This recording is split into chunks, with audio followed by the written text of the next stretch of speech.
Hey, all right, shalom, shalom. We're going to start off by giving all praise and honor and glory to Yahweh, Bahashem, Yahweh Shai, Bahashem, Rakal Kodash. Want to say and give double honors to the apostles and the bishop elders, a great millstone, for teaching us his word in truth and sincerity and for ruling well. And salutations to the elect, Lord willing, we're some of those men and women that believe in fear in the name of Yahweh, Bahashem, Yahweh Shai, patiently waiting for the day of our salvation. Hey, I'm the brother Gabar Yahweh. Patiently waiting for the day of our salvation. Hey, I'm the brother Gabar Yahweh. Patiently waiting for the day of our salvation. Hey, I'm the brother Gabar Yahweh. Patiently waiting for the day of our salvation. You might have to speak up just a little bit, bro. Again, hey, I'm the brother Gabar Yahweh from GMS Hawaii. And it's the brother, we got the brother Kahan. Shalom. Khan, and we here to do the lesson. The title of this lesson is I don't have another chair.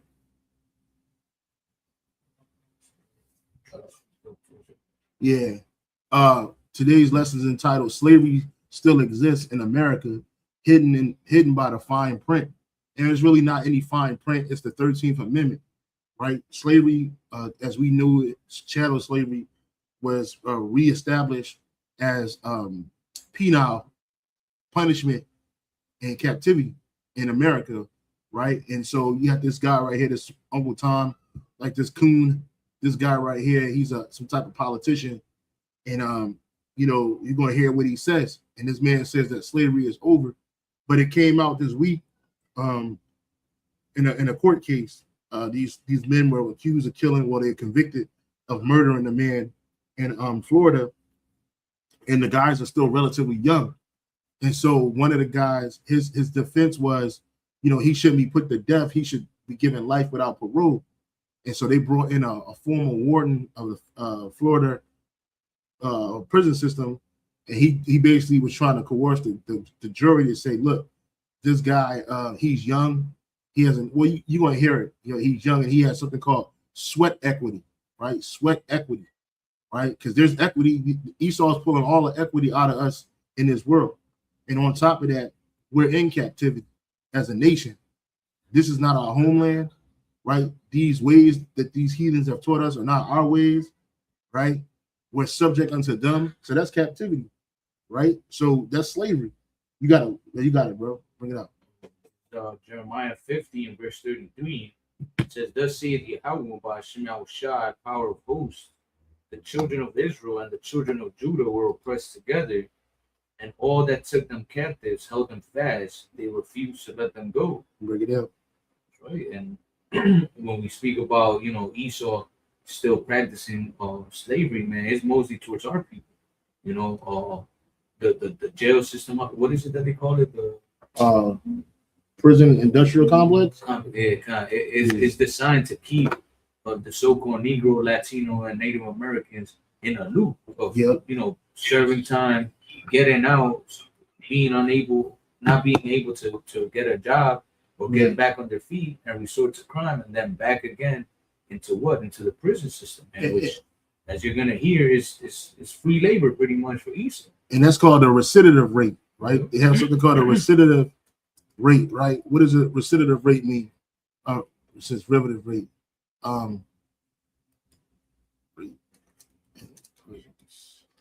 Right? You got something called a recidivism, right? Recidivism, right? Is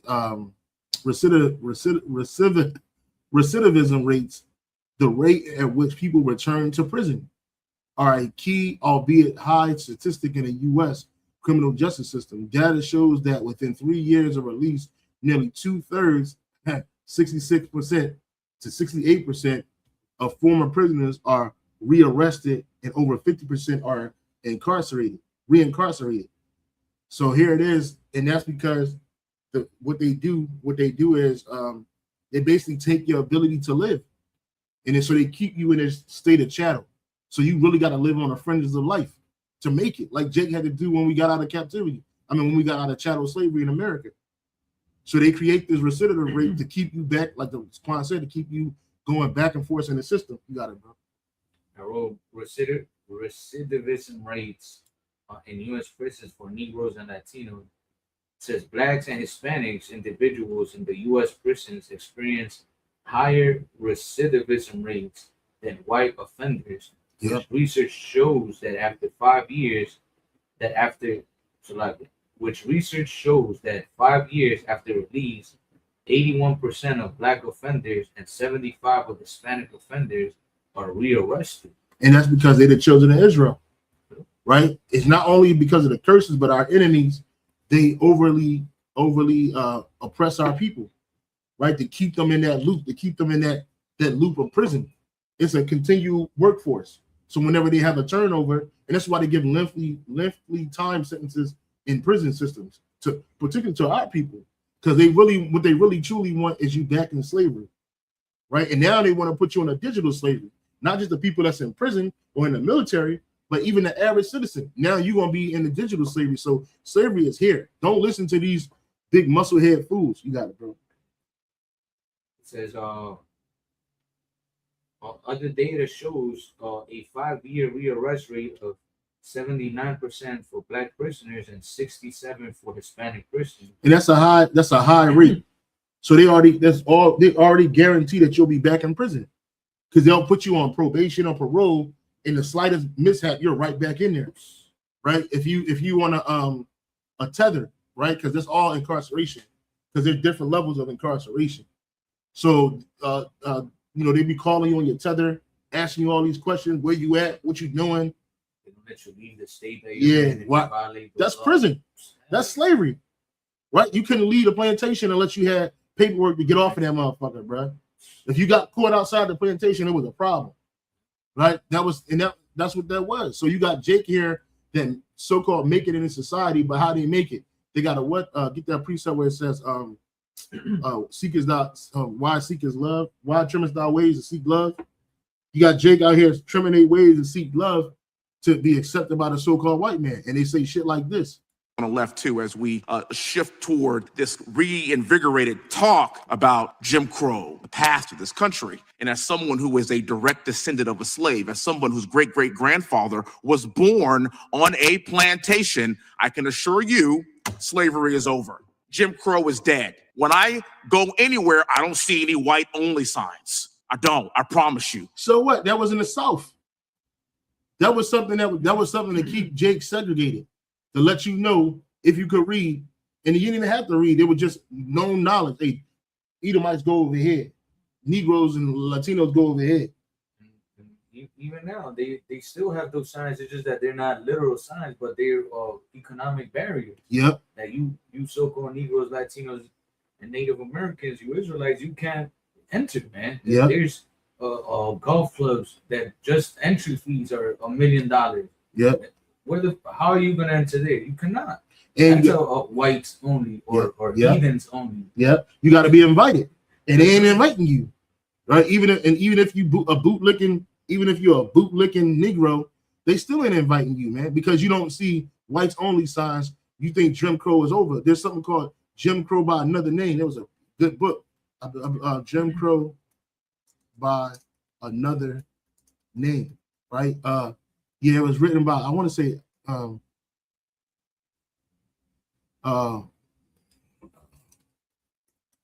right, Jim Crow by Another, Mass Incarceration. Yeah, this is about Alex.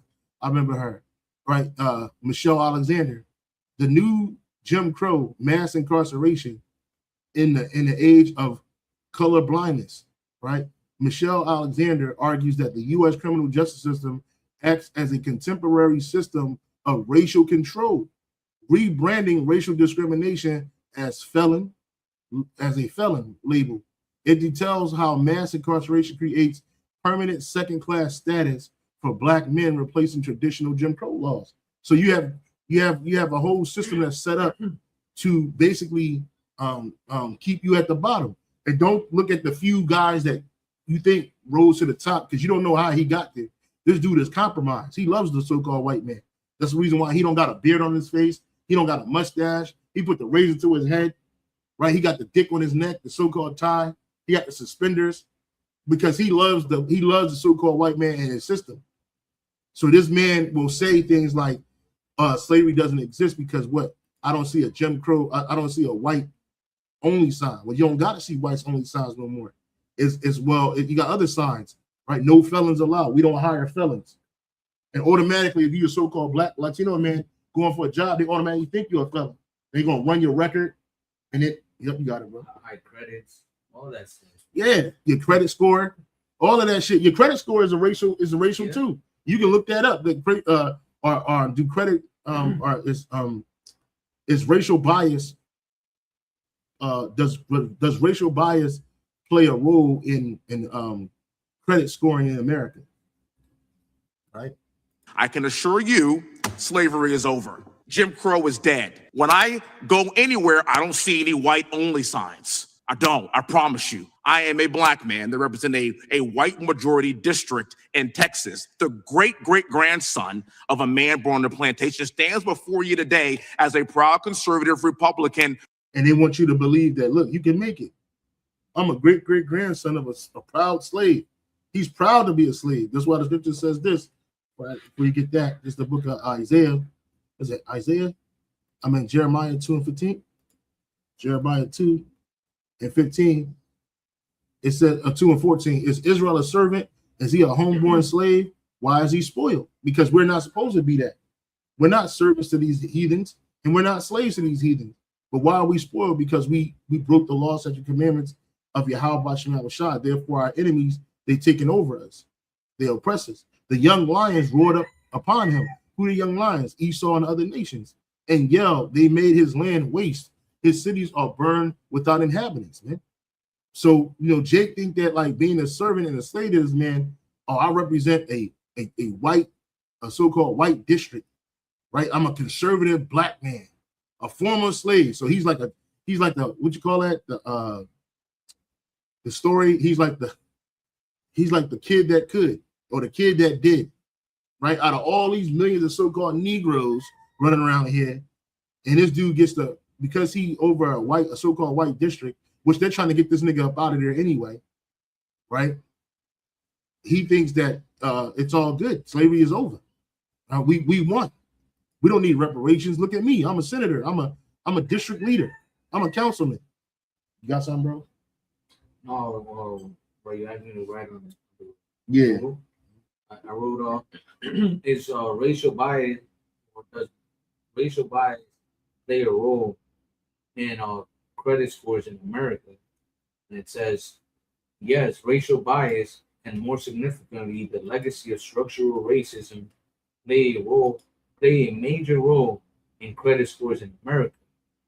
Despite the reporting agencies not using grades as a data point, studies show that Black and Latino consumers are more likely to have low credit scores and no credit history, often due to the historical disinvestment, housing segregation, and the income disparities that are baked into the algorithm. Yeah, and which is part of the curses. You shall be the tail, and he shall be the head. The stranger that is among you shall come up above you, and thou shalt come down what? Very low. So here it is. They don't need the whites only sign. The brother just read it. Get credit. Even if you got so-called good credit or you paid your debts on time, right? Your shit's still gonna be lower than the Edomite with the same type of credit profile. There's people be trying to get 800, a 700 score, which really is a medium score, right? Because they got.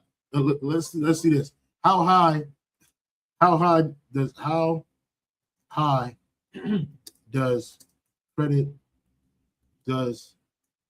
credit score goes? It's like, they have places where you go rent in these condos, well, at least I know here in Waikiki, I'm sure it's in other cities throughout the US.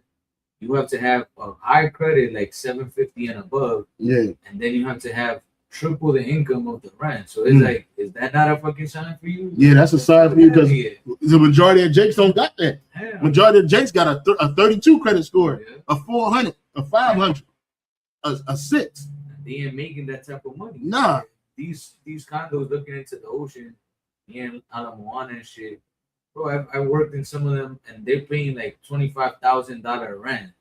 So imagine, bro. A nigga don't make that in a year. If he lucky. You're gonna have to make that 3 times in a month. So you're gonna have to be making like 75,000 a month just to qualify to rent it. Yeah. It says the highest credit score possible is 850 for standard FICO and Vantage score models. However, specific types of credit like auto loans and credit cards, some lenders use specialized models that can reach up to 900. A perfect score is incredibly rare, held by less than 2% of people, but you don't need it to get the best interest rates. Lenders generally consider any score above 760 to 800 to be exceptional, right? And the average Jake don't have that. Let's look at the average credit score. This one goes right into it. It says, persistent disparities. A 2017 Urban Institute analysis found that in 38 of 60 cities, there was a 100-point or greater median credit score gap between predominantly white and non-white areas. Got it right here. It says, as of 2024-2025, the average credit score for Black Americans is approximately 627 to 677, with studies highlighting a roughly 100-point gap compared to white Americans. The average Edomite credit score is 730. Reports indicate 44% of Black adults have subprime scores. That's below 620. This is what you get. So even at above 620, you're gonna get okay, you got prime, that's the one they want. Then you got subprime, it's below prime. Then you got subprime. So it's like it's crazy. It says reflecting significant racial wealth and credit disparities. The median score in many reports, the median credit score for Black individuals is cited around 639 and 627. Racial disparities. The average score for white Americans is often listed around 734, while Asian Americans have an average of 745. Young adult disparities. In the major Black communities, young adults from 25 to 29 have median scores of 582 and 687. In a majority, 582. This is from a 25-year-old to a 29-year-old, compared to a 687 to the majority of white community. So here it is, this fucking devil, he not even paying his bills on time, and he still got a 687, right? The persistent gap credit score gaps are consistent from young adulthood with roughly 90 to 100 point gap remaining stable from age 30 to 60, right? That's crazy. You put that into like, let's say a home mortgage. That shit is crazy. The percentage that you get for the loan at a 500 or at 600 the rate is way crazy. higher, bro. Like double, 2.5 times of that of 700 and above. Yep. So imagine you as a so-called Negro Latino trying to buy a house, you're paying almost 3 times the price of the house that when an Edomite buys that shit. That's crippling. Yeah. They're crippling you through that. Well, even Malcolm X said that he'll pay double. The house slave will pay double to live in the house that's next to him. I mean, just to live next to the white man. He'll pay double what the house costs. Just to say, I live in a nice neighborhood. Right? The dude probably married to an Edomite, and this nigga a chocolate-covered Edomite. Great-grandson of a man born on the plantation stands before you today as a proud conservative. That's victory. A great-great-grandson of a slave. Let me see. Great-great-grandson of a man born on the plantation stands before you today as a proud conservative. He's proud. He's proud because he made it off the plantation into a higher office. Republican from Texas, as a believer and follower in Christ, and as a believer believing in a white Christ. He loves this guy. He believes in this guy. Type in Christ. This is what he believes in. He's a believer and follow the white man. The white man's got a God complex. He loves this guy. He's a follower of this guy. He ain't nothing but an Uncle Ruckus, bro. Telling you that slavery is over. Believer in what this country can be and as a believer in what this country can be if we allow equality for not just Muslim Americans, not just Buddhist Americans, but also Christian Americans like yourself. God bless you, young man. You give me a lot of hope for the future of this country. You got that white shit on your fucking lips. Thank you for having the courage to yield back the remainder of my time. I'm seeing a lot of talk. Disgusting. This nigga disgusting, bro. Let me show you sweat equity, bro. Let's tell this nigga he gonna get some sweat equity. Yeah, that nigga, you go to prison, you go into slavery. It's the worst type of sweat equity you can have, man. Niggas want equity in a company. Niggas want equity, home equity, equity in my car, if that's available. But sweat equity, bro, you ain't getting nothing for that. Like that, do you think that the prison would benefit from him in a work capacity if he were sentenced to life without parole? I say yes, with my experience, not only just incarceration, but as a former warden and even as a jail administrator. He's someone that's young, he's healthy. In reality, we need that labor, we need that sweat equity, and we will put him out there to work because we do have an aging prison population, jail administration, we have that. So we put these young individuals to work and get some sweat equity out of them since they are young and actually can do the work. Damn. Yeah, sweat equity. And that's what you niggas running into when you go, you want to be a YN, you want to be a thug, you want to kill people indiscriminately, but then beg for your life, right? Even though the nigga that they killed, he was a complete demon, right? But guess what? The Lord used 4 demons to kill one. That's how many demons it took just to take this nigga down, including using a demonic demon woman to set it all up, to orchestrate the whole thing and make the play. And these niggas just went up in there and shooting. These niggas don't give a fuck. His co-defendants, them niggas just sitting there like whatever. It's 2 of them, 3 of them all together. And they just sit there like whatever. They playing in the courtroom, smiling, laughing. Because these niggas, they don't care. Some niggas just love slavery. Like some niggas just love to be locked up because that's what you're going to be. Chained up every damn day with a bunch of men, right? Now you're never going to have no pussy ever again, right? You ain't going to get no woman unless you fucking one of them guard bitches. And that's going to be few and far in between. You know what I'm saying? And he locked up with a bunch of niggas getting sweat equity out of you for free. Because that's what they don't get paid anything. So this shows you that slavery still exists. How do we know? The 13th Amendment. The 13th Amendment ratified December 6, 1865. The 13th Amendment to the U.S. Constitution, which Bill Clinton, Barack Obama, and George Bush all said that the Constitution is just a piece of paper. That's all it is. So they don't hold fast to that shit. The 13th Amendment to the U.S. Constitution formally abolished slavery and involuntary servitude throughout the United States, except as punishment for a crime. So all these prisons are what? Involuntary servitude. They're slavery. Whether they want to admit it or not, it is slavery. Because what happens to you, they provide your clothes, your food, and your shelter. And you're in a cage. They put you in a cage. You're inside of a cage, right? You're eating subprime food. You got the subprime credit. You got a subprime credit. And now you got subprime food. And you're surrounded by other men that's locked up in slavery for crimes that they so-called committed. How many men are locked up right now in these facilities for a crime they didn't commit? And then you got to wait like 4, 5, 40 years to hope like somebody gonna have mercy on you and get you up out of there. They even had weren't they complaining the jail system talking about that there wasn't enough prisoners or something like that? I mean, I've seen something like that.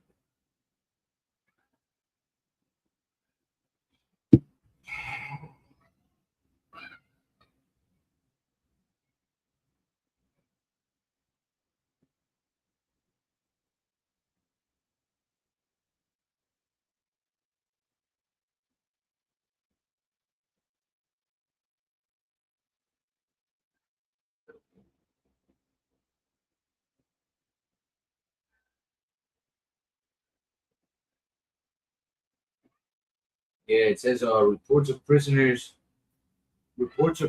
complaining about not having enough prisoners often stem from private prison companies or facilities operating under contractual agreements that rely on minimum occupancy, not necessarily a lack of crime or general occupancy.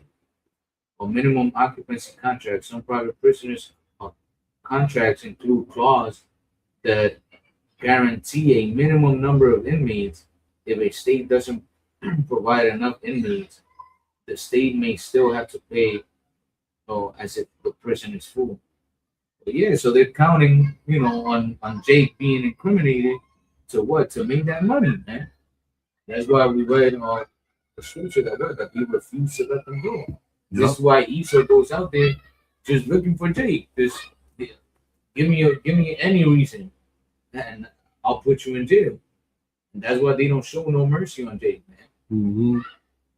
So it says, it liberated approximately 4 million enslaved people, marking a critical end to legalized slavery, followed by civil war and serving as the first of the Reconstruction Amendments. Right. So it abolished slavery only unless you duly convicted. Right. But at what rate are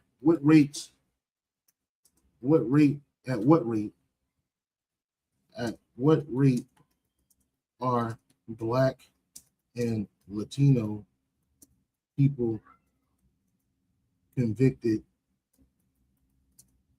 for crimes in America? Right? It says Black and Latino people are convicted of crimes and incarcerated at significantly higher rates than white people. In the U.S., while making up roughly 13% of the U.S. population, Black, and they want to basically say that because of this, that all Blacks are inherently, Blacks and Latinos are inherently violent and criminal, or prone to criminality, because according to them, the rates are highly significant over white people. In the U.S., while making up roughly 13% of the U.S. population, Black Americans represent 37% of the prison population. 1 in 3 Black boys and 1 in 6 Latino boys born today can expect to be sentenced to prison, compared to 1 in 17 white boys. And Esau commit most of the crime. 3 times. You know what I'm saying? 3 times less. But our people with more. Why? Because it's a slavery mentality, the slavery conditioning. It's a slavery aspect of the prison industrial complex of America. It's just slavery by another name. Right? Don't let some Tom. And then on top of that, even beyond the prison system, America is a prison. America is set up to be a prison for us, for our captivity. This is Baruch chapter 3, verse 8. Behold, we are yet this day in our captivity, where thou hast scattered us for a reproach and a curse, and to be subject to payments, according to all the iniquities of our fathers, which departed from the Lord our power. So listen, anywhere we're at, particularly here in America, we're in captivity, right? And we're reproached, we're scattered, right? And we're cursed, right? Not we are cursed, but it says you're reproached and a curse. And to be what? Subject to payments. This is the reason why even you going to work, paying your bills, guess what? That's captivity. You're paying for things that the Lord set up for us to have for free, right? Because it's a part of our entitlement, our God-given rights, which they don't believe in that here, right? So not only are you in captivity through the prison system, you're in captivity through the payment system, which we're going to get into that in a second. You're in captivity to the heathens that you live around, because you got to be in their system. So you're not free. None of us are free. Did you get that precept about why trimmest thy way to seek love? The water, bro. You got the book of Jeremiah 2 and verse 33 says, "Why trimmest thou thy way to seek love? Therefore hast thou also taught the wicked ones thy ways." There it is. And what you're doing is you basically negating our captivity to seek love. You got the leaders, the so-called leaders of our people, which they're not leading you.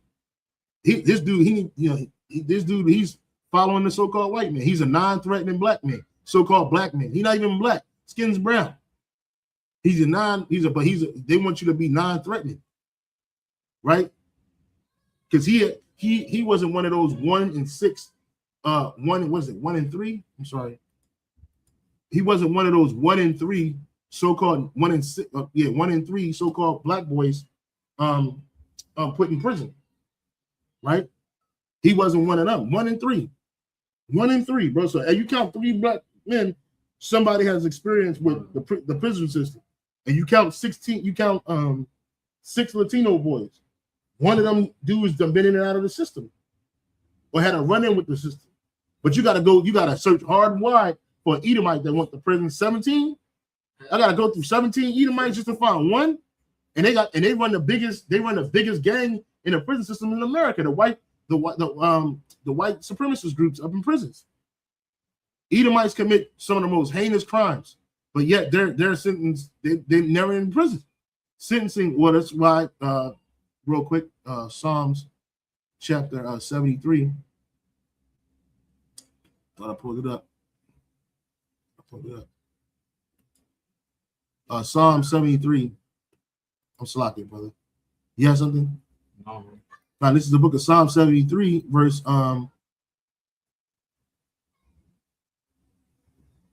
verse 8. I saw that 7. I saw that 4. For there are no bands in their death, but their strength is firm. They are not in trouble as other men. We just read it. Because they're not in trouble like us when they get into the system, neither are they plagued. Because what happens?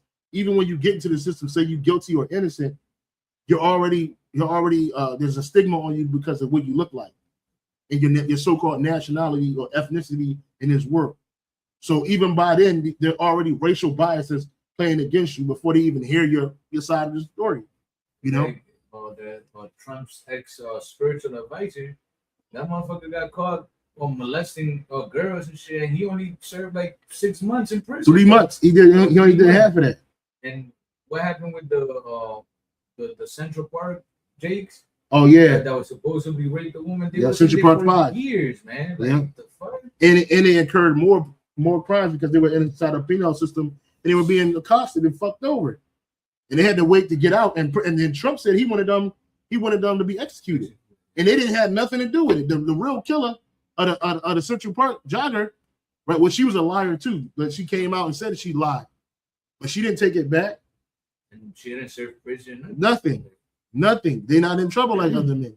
Neither are they plagued like other men. Therefore, pride compasses them about as a chain. Violence covers them as a garment. Their eyes stand out with fatness. They have more than their heart could wish. They are corrupt and speak wickedly concerning oppression. And you reading some of this. This is wickedly concerning oppression. It's corrupt. The system is not balanced, not just. You overly incarcerate the Lord's people because you want them in complete slavery. And once you behind bars, you belong to the state or the federal government now. So you're nothing but a number. You're not in who you were when you walked in. You're not even regarded as your social security number. You got a prison number. And this is what they want to do in the new system. Right? This time they want everybody in prison. All that these people have in mind is the goal to create a one world government run by the banking industry, run by the bankers, and they're doing it in sections. The European currency, the euro, and the European Constitution is one part of it. Now they're trying to do it in America with the North American Union, right? And they want to create a new currency called the Amero, right? And the whole agenda is to create a one world government where everybody has an RFID chip implanted in them. All money is to be in those chips, right? There'll be no more cash. And this is getting me straight from Rockefeller himself. This is what they want to accomplish.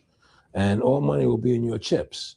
And so instead of having cash, anytime you have money in your chip, they can take out whatever they want to take out whenever they want to. If they say you owe us this much money in taxes, they just deduct it out of your chip digitally. Total control. Total control. Total control, and that's what they want. And they're going to start this. Read Revelation 13 and 16. Revelation 13 and verse 16. And it reads, "And he causeth all, both small and great, rich and poor, free and bond, to receive a mark in their right hand or in their foreheads, and that no man might buy or sell, save he that had the mark, or the name of the beast, or the number of his name." There it is. So it don't matter if you locked up or free. It don't matter if you in the military or not, famous, poor, infamous. This is what they want. They want to destroy you. 13 and 16. Right? I'm just looking up this word real quick. For not word, different Bibles. In the AMP. NLT, it says he required everyone, small and great, rich and poor, free and slave,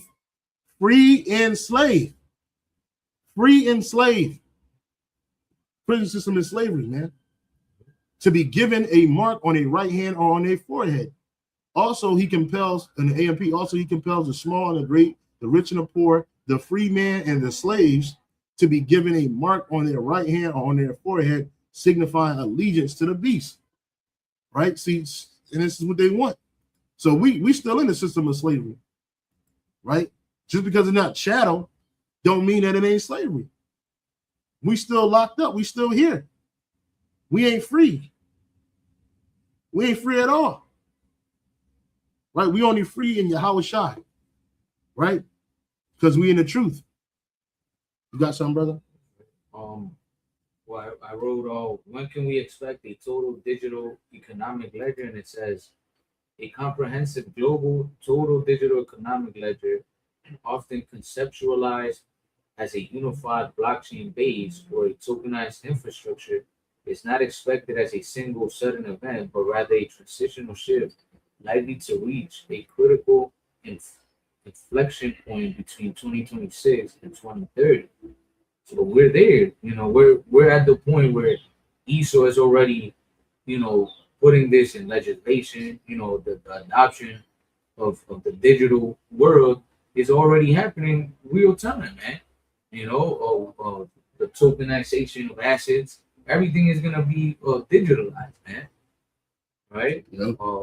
There was a point I wanted to make here too. It gives a key trends. It says massive digital growth, shift to tokenization. It says tokenization is shifting from pilots to production scale infrastructure, with plans for more assets to move onto the shared ledger system. Institutionalized adoption. So 2026 to 2030 period is expected to be a golden era for the digital asset adoption, driven by debt pressures, demand for alternatives to traditional finance, and improved regulatory clarity. And yeah, man, this is where we're heading. That digital slavery. Even though Jake is, more into that captivity now, well, ESO wants to make everybody a slave through what? Through the digital system, man. And this is what we're seeing happen. Yep. And so again, slavery exists, man. I want to get this from off the comment board. There's a couple brothers putting up a lot of information. Let me see. A lot. Digital redlining. Digital redlining is a discriminatory practice where internet service providers, ISPs, and technology companies underinvest in or exclude low-income minority neighborhoods for high-speed, reliable, and affordable broadband. It mirrors historic housing redlining, restricting access to digital tools necessary for education, healthcare, and employment. Why? Because they don't want you to be educated on anything, right? Hey, I remember one time I was in the ghetto and I was listening to Pandora. It never happened to me. No, I used to listen to Pandora here all the time, and I went back to Philadelphia, and I was listening to Pandora, and they cut my Pandora off, bro, and I was paying for it. They said I listened to 4 hours of music already, so I can't listen to 2 no more because of my location. So I was in the ghetto, so they limited me listening to music. I don't know if they still have it, but I've never seen it before. I was I'm playing the music all damn day, and that never happened. But when you go to the ghetto, these restrictions happen, right? Internet is always going out, cable is always going out.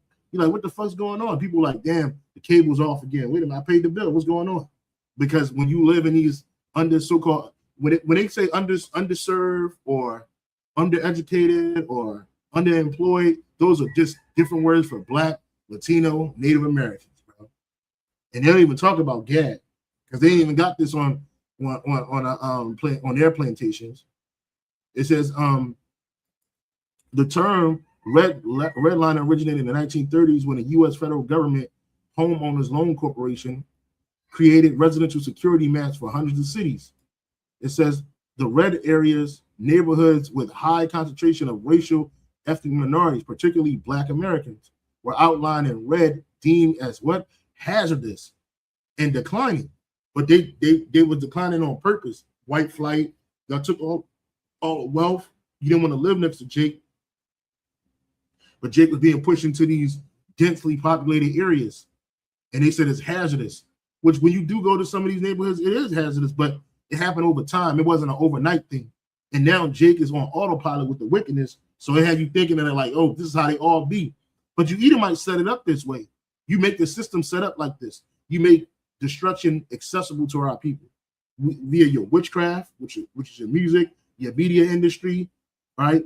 Your education system, right? Then you put literally you put guns in neighborhoods, in trucks, and drugs. I mean, you dump tons of drugs on Jake. Anything to keep Jake at a low vibrational state, right? And then you call our neighborhoods hazardous. There used to be another word. It began with a D. It was what would they call it? No, blighted. Blighted. They used to call it your neighborhood blighted, and that's when the white folks know that ain't no money down there. Now they gentrifying it, and rates are going up. They building all this brand new luxury apartments and shit. Niggas ain't living in luxury apartments like that, not in mass. You know, and they know that. So it says urban project segregation in the U.S. was deliberate 20th century government policy using redlining and urban renewal to concentrate people of color in dense, under-resourced public housing. You see, because public housing was set up for the wives of service members in the 1940s. So a lot of these projects that was here from that time, a lot of them are knocked down now. They house Edomites, and then FHA loans came out after World War II, and then everybody started getting houses except Negroes. You couldn't get no house, you couldn't even get no loan. And it's the same thing now. It's tough to get a loan now to buy a house, and we're in a buyer's market. You have something to go Habakkuk 2:15 says, "Woe unto him that giveth his neighbor drink." Oh, let me put it on screen. You got it. Habakkuk 2:15. Woe unto him that giveth his neighbor drink, that putteth thy bottle to him, and makest him drunken also, that thou mayest look on their nakedness. And that's what they do. They set it up so that they keep you going off so they can look on your nakedness. What is your nakedness? Your sins and your iniquities. And why do they do that? Because the scripture says this in the book of Revelation. The book of Revelation. I thought I had this too. Salakia.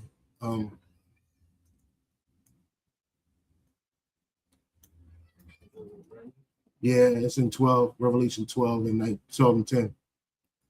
This is Revelation 12 and 10. And I heard a loud voice saying in heaven, now has come salvation and strength in the kingdom of our power, in the power of his anointed. For the accuser of our brethren, who is the accuser? Esau, Edom, right? Of our brethren is cast down, which accused them before in the Most High day and night. So you have this man, this accuser, right? These warlocks and witches and high-level priests on the left-hand side, they actually go to Yahweh and say, look at your people. Like, look how your people act. Look at what they're doing.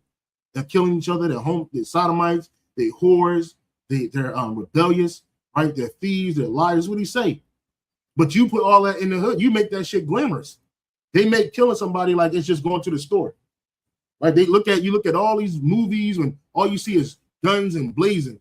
Then you see these videos, guns and blazing. Then you see the streets, guns and blazing. Right? You see this shit and then you like wonder why is this happening? Well, these niggas are hypnotized with sin. Esau put it on Jake to hypnotize him with the sin and iniquity, and Jake give into it, and they go for it. Right? Esau portrays Jake as the villain, the gangsters, the drug lords.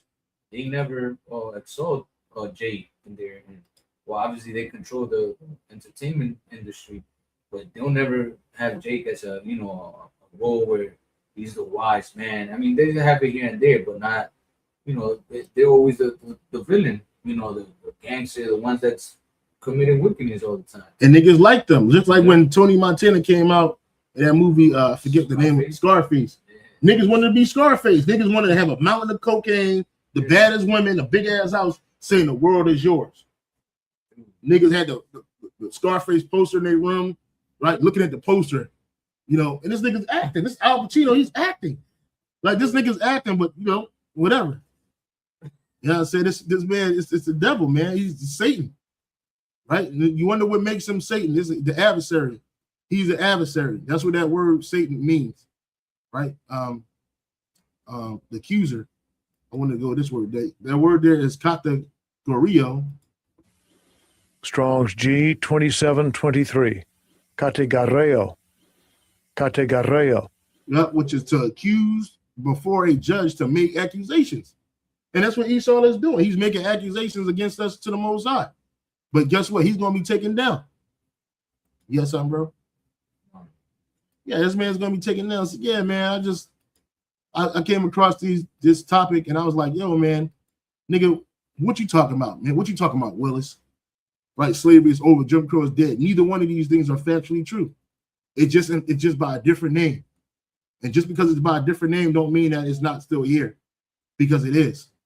Redlining is nothing but segregation. Densely populated areas where only Negroes and Latinos stay at is nothing but segregation. The separate but equal Brown versus Board of Education. There's nothing equal about the education system in America. It's highly restricted, and highly biased, highly racially charged. And these Edomites, even if they're not smart, you know, because according to them, Edomites have the high IQs. The so-called white man has a high IQ, in which they don't. It's a cap. But, you know, it's because they're well-funded.